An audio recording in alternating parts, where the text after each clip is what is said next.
Good evening, visitors. Welcome to the Australian War Memorial's Last Post ceremony. My name is Tristan Rallings, and joining us today from the Australian Army is Warrant Officer Class 1, Joanne Davey. We warmly welcome the family of Private George Frampton, whose story will be told shortly. We are honoured to welcome His Excellency Mr. Milad Rad, Ambassador to Lebanon for Australia and New Zealand, and Mrs. Rula Azar. The Honourable John Ajaka, former President of the Legislative Council, New South Wales Parliament, and Mrs. Mary Ajaka, and the accompanying delegation. We welcome the veterans who have served, those that are still serving, and the families who love and support them. We acknowledge the members of RSL Services Clubs Association, RSL Victoria and RSL Queensland who are watching the broadcast of this ceremony across Australia. During this evening's ceremony, wreaths will be laid at the base of the Pool of Reflection by visitors to the memorial and family. If you are able, please stand and join in singing the National Anthem.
If you are able, please be seated.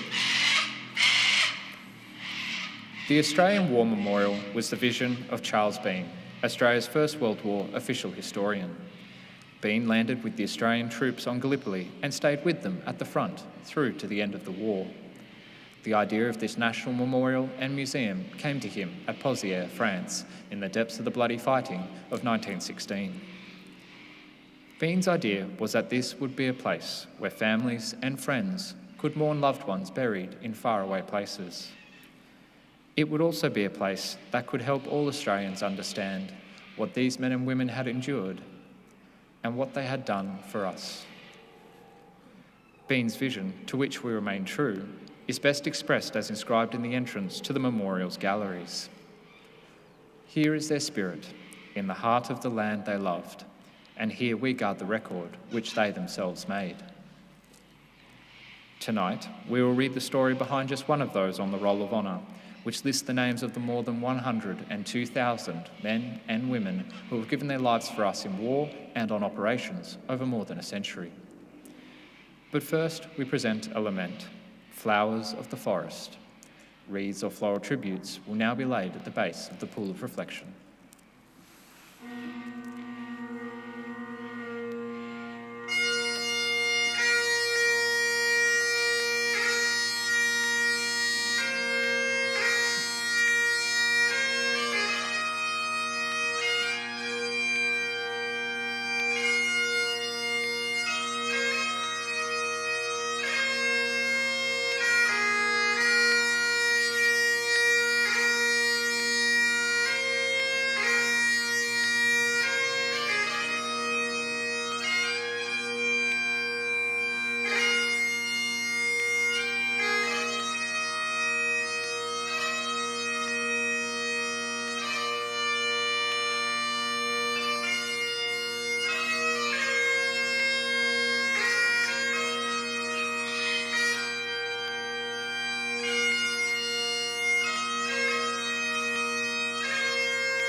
Today we remember and pay tribute to Private George Frampton.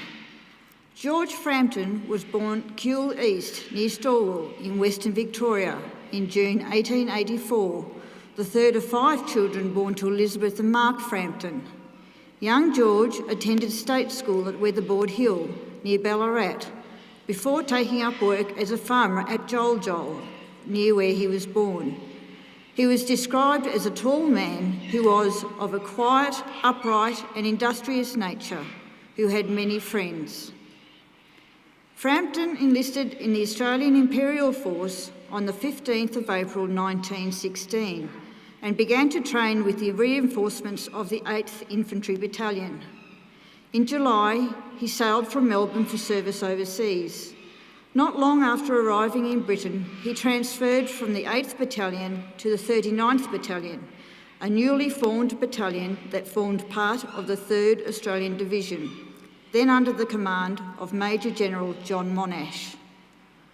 Frampton sailed for France and the war on the Western Front in late November 1916, arriving in the trenches for the first time in the frosts of early December.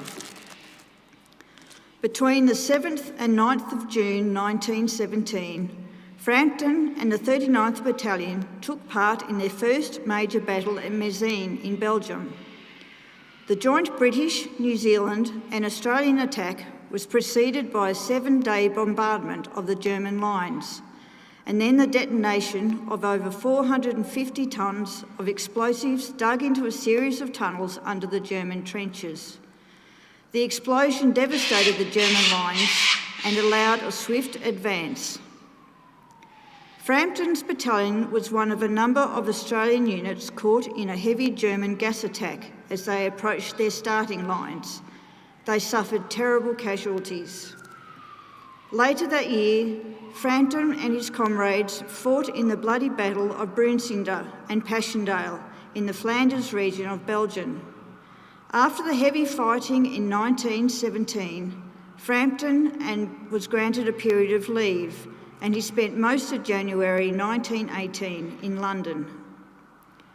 In March 1918, Frampton and the 39th Battalion were among the Australian units rushed south to help defend against the German offensive aimed at the railway junction in Amiens. In August, they took part in the Allied counterattack that eventually broke the series of German defences known as the Hindenburg Line. During the fighting in 1918, Frampton was serving as a machine gunner in his unit, firing the powerful Lewis gun at German positions. This was an important but dangerous role that often attracted retaliatory fire from the enemy.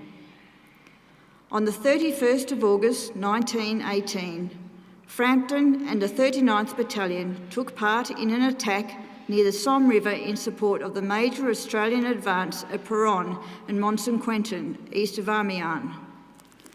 Frampton and the 39th Battalion attacked across no man's land under a heavy artillery bombardment of the German lines. Despite heavy German artillery, machine gun and rifle fire, the battalion reached its objectives and captured dozens of enemy weapons. During the attack, Frampton's Lewis gun was damaged. He paused with a small group of men to repair the weapon and seek shelter from German machine gun fire.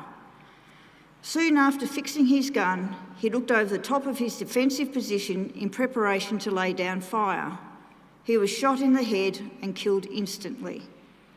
He was buried near where he fell, but in the chaos of subsequent fighting, the exact location of his grave was never found.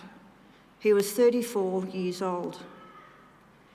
His name is recorded on the Australian National Memorial at Villers-Bretonneux in France, which lists the names of over 10,700 Australian soldiers of the First World War who have no known grave. Private George Frampton's name is listed on the Roll of Honour on my right, amongst almost 62,000 Australians who died while serving in the First World War. His photograph is displayed today beside the pool of reflection. This is but one of many stories of service and sacrifice told here at the Australian War Memorial. We now remember Private George Frampton, who gave his life for us, for our freedoms, and in the hope of a better world.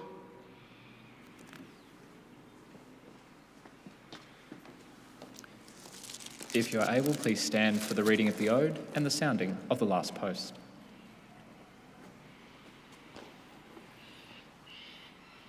They shall grow not old as we that are left grow old. Age shall not weary them, nor the years condemn. At the going down of the sun and in the morning, we will remember them.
Lest we forget.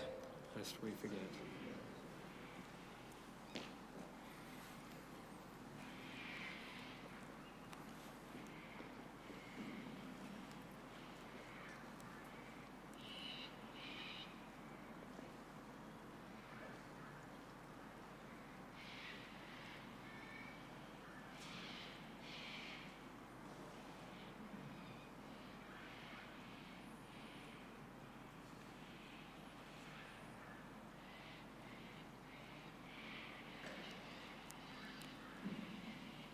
We leave you this evening with the words of the memorial's founder, Charles Bean. Many a man lying out there at Pozières or in the low scrub at Gallipoli, with his poor, tired senses barely working through the fever of his brain, has thought in his last moments, well, it's over. But in Australia, they will be proud of this. Ladies and gentlemen, girls and boys, that concludes the last post ceremony. We thank you for visiting the Australian War Memorial and wish you all a very good evening. Thank you.